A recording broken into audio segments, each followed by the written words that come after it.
మంగ్లీ గారి ఫ్లాట్కి వెళ్ళడం వాస్తవం, మంగ్లీ గారి ఫ్లాట్లో పోయి డబ్బులు ఇవ్వడం వాస్తవం, మంగ్లీ గారు పక్కల రూమ్లో ఉన్నప్పుడు వీళ్ళు పోయి కూర్చోవడం వాస్తవం. మంగ్లీ గారు పక్క రూమ్లో ఉన్నారని ఎట్లా అంటున్నారు? ఆమె హాయ్ చెప్పిపోయింది కదా, హాయ్ చెప్పిందా మేడం ఫోటో అంటే నెక్స్ట్ టైం తీసుకుందామని చెప్పిపోయింది కదా.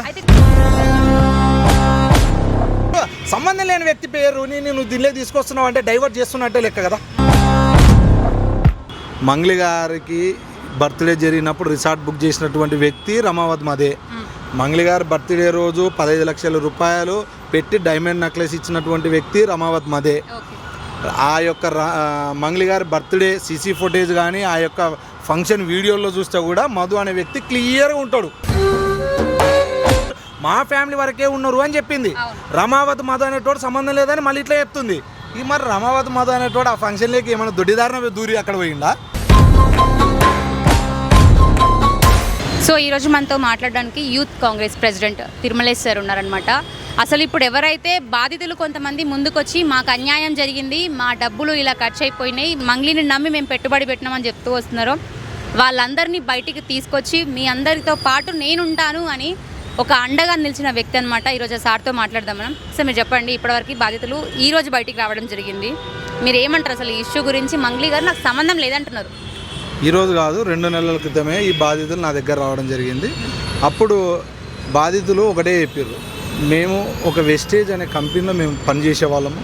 ఆ వెస్టేజ్ అనే కంపెనీలో పనిచేస్తున్నప్పుడు మాతో పాటే రమావత్ మధు అనే వ్యక్తి పనిచేసేవాడు. మధ్యలో ఆయన వెళ్ళిపోయాడు ఆ వెస్టేజ్ కంపెనీ నుండి. తర్వాత ఆయన కరోడ్పతి అయి మా ముందుకు వచ్చినాడు. మంచి ఫార్చునర్ కారులో, బెంజ్ కారులో తిరిగిండు. అప్పుడు మేము ఏమైంది, ఏం జరిగింది, ఎట్లా పైకి వచ్చినాను మేము అడిగినప్పుడు, నేను ఇట్లా పలానా కంపెనీ పెట్టినా, మీరు కూడా పెడితే మీరు కూడా పైకి వస్తారు, ఎక్కువ లాభాలు వస్తాయి నమ్మించి వీళ్ళ దగ్గర ఇన్వెస్ట్మెంట్ పెట్టించింది. ఆ ఇన్వెస్ట్మెంట్ పెట్టించే సమయంలోనే ఒకటే ఏం చెప్పిండంటే, ఇట్లా మంగ్లీ నాకు రిలేటివ్ అవుతుంది, మంగ్లీ చెల్లెల్ని నేను పెళ్లి చేసుకుంటున్నా అని మంగ్లీ తమ్ముడిని కూడా చాలా ప్రోగ్రామ్స్కి కూడా తీసుకొచ్చిండు. మంగ్లీ తమ్మునికి కూడా ఒక 30 లక్షల వరకు వీళ్ళ ద్వారా అకౌంట్ ట్రాన్సాక్షన్ కూడా చేయించిండు. మంగ్లీ వాళ్ళ తమ్ముని వీళ్ళు కలిసినప్పుడు ఇదంతా నిజమేనా, పెట్టుబడి పెడుతున్నాం కదా, ఒకసారి మంగ్లీ గారితో మాట్లాడే ప్రయత్నం ఏమైనా చేయొచ్చా మేము అని ఇప్పుడు అడిగారంట సార్. చాలాసార్లు వాళ్ళు ఆ క్వశ్చన్ వేసిర్రంట. ఆమె బిజీ ఉంటుంది, ఆమె షూట్స్లో ఉంటుంది. ఎవరు చెప్పారు ఇది? రమావత్ చెప్పారా? రమావత్ మధు చెప్పిండు. కానీ మంగ్లీ చెల్లెలు స్వయంగా కలిసింది కదా, వీళ్ళని కలిసింది. స్వయంగా కలిసి మధు టైంకి తినడు, మధు ఆరోగ్యం పాడవుతుంది, మధుని తక్కువ తాగమని, ఆల్కహాల్ మందు తాగొద్దని చెప్పు అని వీళ్ళకి కొంతమంది ఉంటారు కదా మధు పక్కన. ఇప్పుడు ఎవరైతే బాధితులు ఉన్నారో వీళ్ళు కొంతమంది కూడా ఆమె దగ్గర కూడా మాట్లాడడం జరిగింది. కొన్ని చోట్లకు కూడా ఎవరు శివ అనే వ్యక్తి మంగ్లీ గారి తమ్ముడు కూడా వీళ్ళతో పాటు చాలా మీటింగ్స్ కూడా వెళ్ళి అక్కడ కండక్ట్ చేసి మీరు పెట్టుబడులు పెట్టి మంచిగా సంపాదించుకోండి అని కూడా వీళ్ళకి ప్రోత్సహించినాడు ఆయన. ఓకే, అసలు ఇప్పుడు మంగ్లీ గారు ఏంటంటే 3 years నుంచి ఇదంతా నడుస్తుంది. ఆ 3 years నుంచి నా పేరు రాలే, ఇప్పుడే కావాలని ఒక ఫేమ్ కోసం, బిగ్ బాస్కి వెళ్ళడం కోసం ఇదంతా చేస్తున్నారు, నా పైన ఎలిగేషన్స్ వేస్తున్నారు అంటుంది డైరెక్ట్గా. ఇప్పటికీ కూడా మంగ్లీ దొంగ అని ఎవరు చెప్పట్లేదండి, మంగ్లీ తీసుకునే డబ్బులని కూడా ఎవరు చెప్పట్లేదు. మంగ్లీ పేరు పలానా వ్యక్తి వాడుకున్నాడని ఫస్ట్ చెప్పినారు. ఓకే, మంగ్లీ పేరు వాడితే మంగ్లీది మిస్టేక్ కాదు కదా అనేది తన ఇంటెన్షన్ కావచ్చు. కానీ నేను సుబ్బు గారు ఒక అడ్వకేట్ గారి దగ్గరికి వెళ్ళాము, పిలిపిస్తే వెళ్ళినప్పుడు మధు అనేటువంటి ముఖం నేను చూడలేదని ఆమె క్లియర్ చెప్పితే నేను ఒకటే చెప్పిన, అమ్మ అట్లా చెప్పకండి, ఆల్రెడీ ఫొటోస్ ఉన్నాయి, వీడియోస్ ఉన్నాయి, మీ విల్లా ఫొటోస్ ఉన్నాయి, మీకే ఆయనకు పరిచయం ఉందంటే నేను ఎంతోమందితోనో ఫోటో దిగుతాను, ఎంతోమందితోనో ఎక్కడో ఫోటో దిగేది వేరు. స్వయంగా ఎవరైతే రమావత్ మధు అనే వ్యక్తి బిల్డింగ్ కట్టిస్తున్నాడో ఆ యొక్క బిల్డింగ్కి 1 గంట 2 గంటల సమయంలో పోయి మీరు ఫ్యామిలీతో పోయి ఫోటో ఎట్లా దిగొస్తారు? మీరు మీ యొక్క మీ విల్లాల స్వయంగా డైనింగ్ టేబుల్ మీద ఒక్కడు కూర్చొని ఎట్లా తింటాడు? ఇవన్నీ ఉన్నాయి కదా. ఇవన్నీ ఉన్నప్పుడు అనవసరమైన ఆరోపణలు మీకు కూడా ఎందుకు రావాలమ్మా? మీరు కింది స్థాయి నుంచి పైకి వచ్చిర్రు, ఈరోజు మంచి ఉన్నత స్థాయిలో ఉన్నారు, ఇంతమంది అభిమానుల మన్ననలు మీరు పొందుతుర్రు, అంతమందిలో మీరు కూడా ఎందుకు చెడుగా చిత్రీకరించుకుంటారు? మీ తరపు నుంచే న్యాయం చేయండి అమ్మా, వాళ్ళందరూ మిమ్మల్ని వాళ్ళ గుండెల్లో మీకు గుడి కడతారని కూడా క్లియర్గా చెప్పినాం ఆమెకి. కానీ ఆమె వినకుండా ఎవరి మాటలో విని ఈ టాపిక్ని డైవర్ట్ చేసి వేరే ఇంకొక మహిళ పేరు వాడి క్రష్ అని ఇంకోటని కూడా బదలాం చేసే ప్రయత్నం ఆమె చేస్తుంది. ఇది వద్దమ్మా అని ఇప్పుడు కూడా ఆమె ఎలిగేషన్స్ అనే నేను అనుకుంటున్నా. ఇప్పుడు అనుకుంటున్నారు, నిజం లేదా? నిజమేడ ఉంది? నిజం ఉంటే వీళ్ళకి ఇస్తారు, ఆటోమేటిక్గా మీడియాకి ఇస్తారు కదా. ఇప్పుడు వాళ్ళ దగ్గర ప్రూఫ్స్ ఉంటే పోలీస్ శాఖకి అప్పగిస్తారు. పోలీస్ వాళ్ళు ఏమన్నా ఉంటే కూడా ఇది ఒక పెద్ద ఈరోజు ఇంత ఇన్సిడెంట్గా మారింది కదా ఇది. ఆమె ఏమంటుందంటే నాకు సంబంధమే లేని ఇష్యూలో ఎలాంటి ప్రూఫ్లు అయినా కూడా నా దగ్గర ఎక్కడ ఉంటాయి అంటుంది.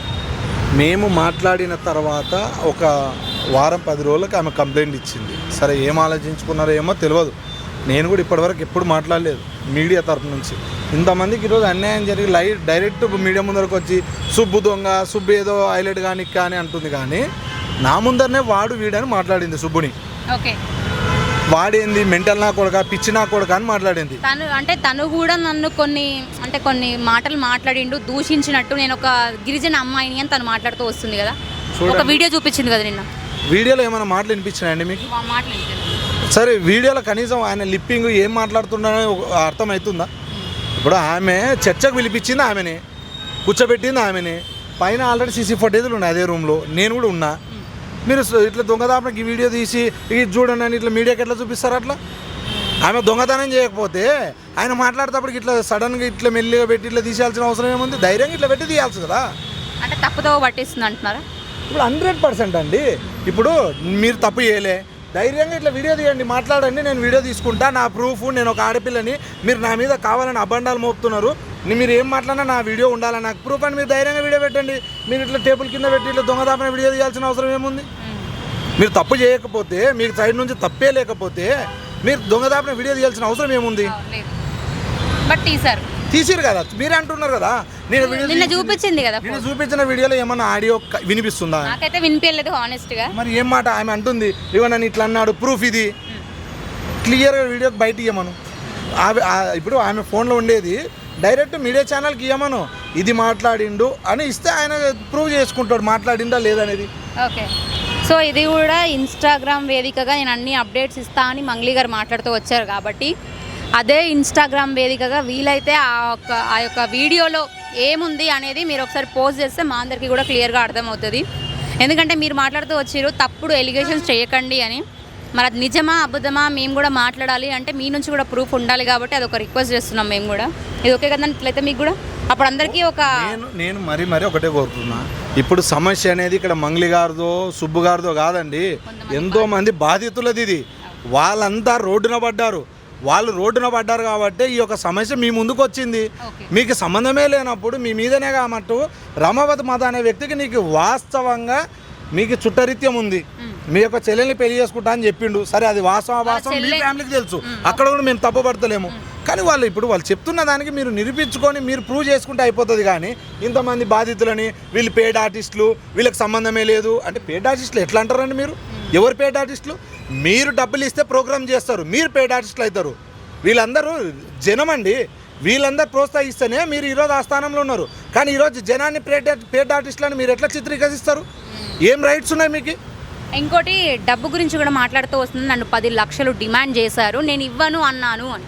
ప్రూఫ్ ఉంటే చూపించుకోమనండి. సుబ్బుకి డబ్బు లేదా? సుబ్బు ఎంతో మంది పేదలకు ఈరోజు సాయం చేస్తున్నాడండి, ఫ్రీగా వాదిస్తున్నాడు.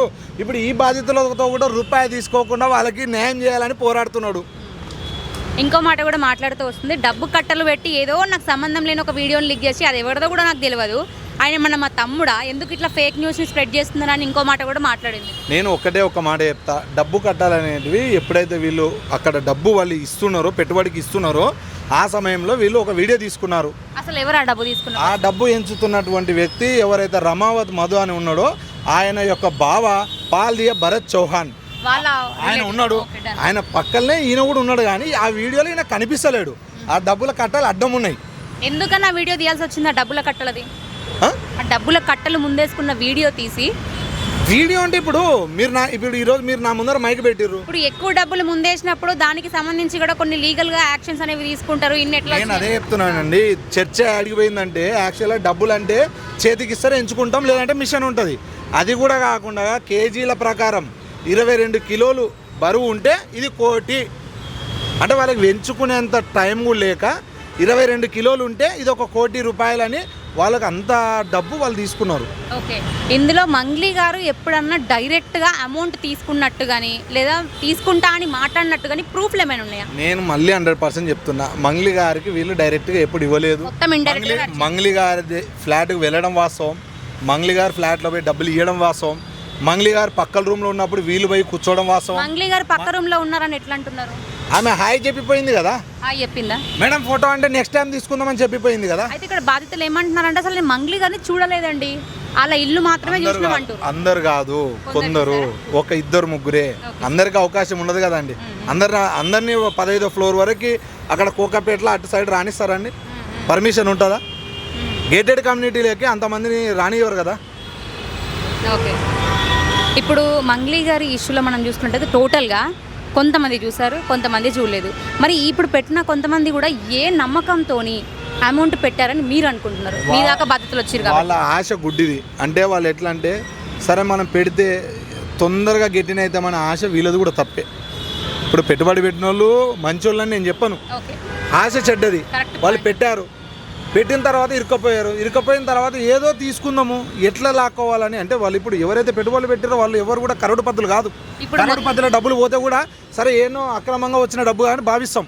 కానీ అందరూ కూడా బీద బిక్కి కూలినాలు చేసుకున్నటువంటి పిల్లలు అందరికి 20 సంవత్సరాల నుంచి 25 సంవత్సరాలు 30 సంవత్సరాల లోపల ఉన్నటువంటి వాళ్ళే. చాలా మందికి పెళ్ళిళ్ళు కాలే, అందులో ఈరోజు రోడ్డున పడ్డారు, వాళ్ళకి పిల్లనిచ్చే ప్రయత్నం లేదు.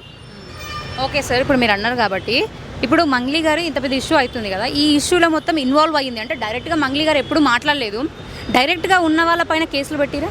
ఇప్పుడు ఎవరైతే రమావత్ కానీ లేకపోతే మంగ్లీ గారు తమ్ముడు కావచ్చు, వాళ్ళ సిస్టర్ కావచ్చు, 100% కేసులు అయినాయి. మరి వీళ్ళందరూ మీడియా ముందుకు వచ్చి మాట్లాడతలేరు, కానీ మంగ్లీ గారు మాత్రమే మీడియా ముందుకు వచ్చి ఎందుకు మాట్లాడారు? నేను మళ్ళీ కూడా ఒకటే చెప్తున్నా, మంగ్లీ గారికి బర్త్డే జరిగినప్పుడు రిసార్ట్ బుక్ చేసినటువంటి వ్యక్తి రమావత్ మదే. మంగ్లీ గారు బర్త్డే రోజు 15 లక్షల రూపాయలు పెట్టి డైమండ్ నెక్లెస్ ఇచ్చినటువంటి వ్యక్తి రమావత్ మదే. ఆ యొక్క మంగ్లీ గారి బర్త్డే సీసీ ఫుటేజ్ కానీ ఆ యొక్క ఫంక్షన్ వీడియోలో చూస్తే కూడా మధు అనే వ్యక్తి క్లియర్గా ఉంటాడు.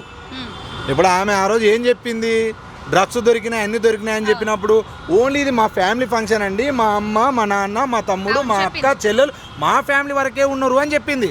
రమావత్ మధు అనేటోడు సంబంధం లేదని మళ్ళీ ఇట్లా చెప్తుంది. ఈ మరి రమావత్ మధు అనేటోడు ఆ ఫంక్షన్లోకి ఏమైనా దొడ్డిదారిన దూరి అక్కడ పోయిందా? ఒకవేళ ఈమె ఫ్లాట్లో పోయి డైనింగ్ టేబుల్ మీద కూర్చొని దొడ్డిదారిన పోయి తినుకుంటూ కూర్చున్నాడా? ఎవరిని మభ్య పెట్టడానికి ఈ యొక్క సన్నివేశాలు ఇవి చిత్రీకరిస్తున్నారండి. అమౌంట్ ఇస్తాం, కొంతమందికి సెటిల్ చేస్తాంలే అన్నట్టు ఫస్ట్ మాట్లాడారు. ఇక్కడ కూడా మేము సెటిల్ చేస్తామని ఆమె ఏం చెప్పలేదు. కాకపోతే ఒక 2-3 వ్యక్తుల ద్వారా ఒక 2-3 రోజుల క్రితం నాకు ఫోన్ చేసిర్రు, అందరినీ కూర్చోబెట్టి ఏదో ఒకటి న్యాయం చేద్దాము. నాతో మాట్లాడారు. మంగ్లీ గారు కాదు, మంగ్లీ గారి తరఫు నుంచి ఒక 2-3 వ్యక్తులు నాకు ఫోన్ చేసి, అన్న ఏదో ఒకటి దీన్ని పరిష్కరిద్దామే, ఈ తీరు మంచిది కాదు, అక్కడ ఆడపిల్ల అంటే నేను అదే చెప్పిన, అరే ఆడపిల్లలు అక్కడ ఆమె ఆడపిల్లనే, నేను అదే చెప్తున్నానండి. మీరు కూడా ఆడపిల్ల మమ్మల్ని అడుగుతున్నారు, మీరు కూడా ఒక ఆడపిల్ల ఆలోచించండి. ఇప్పుడు అక్కడ ఒక అబ్బాయి, నేను అబ్బాయి అంటే మా ఇంట్లో మా అమ్మ, మా నాన్న, మా అక్క, చెల్లి, మా భార్య అంతా ఉంటారు కదా, వాళ్ళకు కూడా కుటుంబాలు ఉంటాయి కదా. సరే ఈరోజు మీరు ఒక ఉన్నత పొజిషన్ ఉన్నారు కాబట్టి మీరు ఆడపిల్లగా కనిపిస్తుండొచ్చు. ఆడపిల్ల అంటే ఆది పరాశక్తిగా మేము కూడా భావిస్తాం. స్త్రీ అంటే మాకు దైవంతో సమానం. కానీ ఇంకొక స్త్రీ పేరు కూడా నువ్వు అంతమంది పబ్లిక్లో నువ్వు వాడినావు కదా, మరి ఆమె ఆడపిల్ల కదా, ఆమె కుటుంబం లేకుంటుందే, ఆమెకు అమ్మ నాన్న అంతా వాళ్ళు ఆలోచించారా? ఈ ఇష్యూ పైన ఒకవేళ ఎవరైతే క్రష్ అని చెప్తూ వచ్చిందో రియాక్ట్ అయితే కూడా అందులో కూడా మళ్ళీ కేసు అవుతుంది. తప్పండి, నిజంగా 100% చెప్తున్నా తప్పు.